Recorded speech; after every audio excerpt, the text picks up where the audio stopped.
आइए तुलसी मंजरी YouTube channel में आप सभी भक्तों का स्वागत है।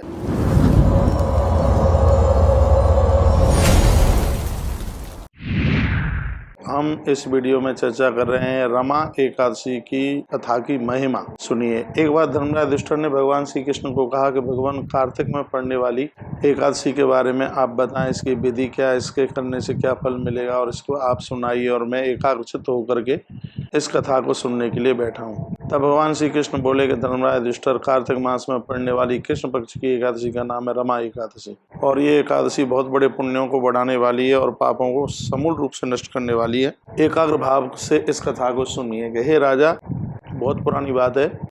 एक मुचकुंद नाम के राजा राज्य करते थे और इंद्र उनके अपने खासम खास मित्र थे।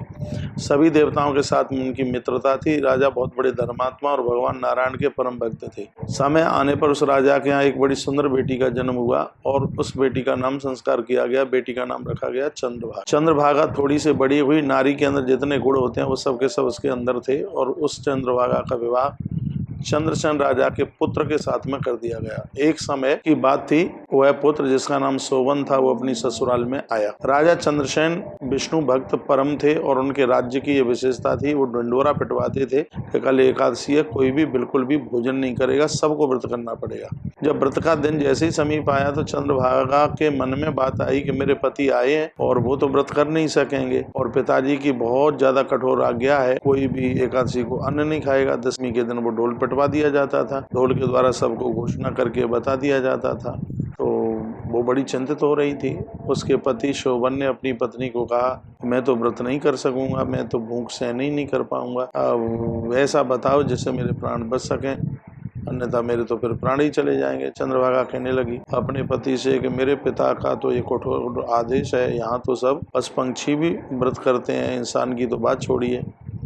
यदि आप भोजन ही करना चाहते हैं तो फिर तुम यहाँ से चले जाइए, यहाँ रहोगे तो आपको व्रत करना ही पड़ेगा। ऐसा सुनकर शोभन ने कहा, अब तो जो देखी जाएगी सो जो होगा सो देखी जाएगी, मैं व्रत करूंगा, मरूं चाहे बचूं।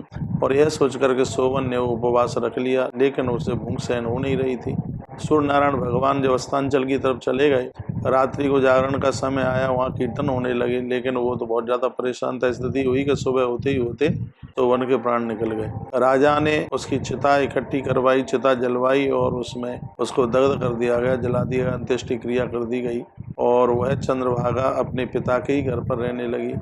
रमा एकादशी के प्रभाव को करते हुए, वो रमा एकादशी करते हुए मौत को प्राप्त हुआ था, इसलिए बहुत बड़े पहाड़ के ऊपर जाकर के मंदराचल पर्वत था, धन धान्य से भरा हुआ था, और एक सुंदर से नगर में, देवपुर नाम के नगर में वह रहने लगा। और बताया गया कि उसको तो बहुमूल्य आभूषण, छत्र, चंवर सब चीजों से विभूषित किया गया। गंधर्व और अप्सराओं से युक्त वो पावन स्थान था। वहाँ तो ये समझ रहा था, ये लग रहा था कि शायद कोई दूसरा यहाँ पर इंद्र चल करके आ गया। एक बार क्या हुआ कि मुचकुंद के उस राजा के नगर से एक सोम शर्मा नाम का कोई ब्राह्मण तीर्थ यात्रा के लिए गया था। घूमते घूमते जब वो वहां से निकला तो उसने उस पहाड़ के ऊपर शोभन को पहचान लिया। अरे ये तो हमारा जमाई है, राजा का दामाद है। जैसे ही ब्राह्मण पास में गया तो उसने भी उस ब्राह्मण को पहचान लिया। हमें तो आश्चर्य हो रहा है, हमने तो ऐसा सुना था कि तुम्हारी मृत्यु हो गई, लेकिन तुम जिंदे कैसे हो?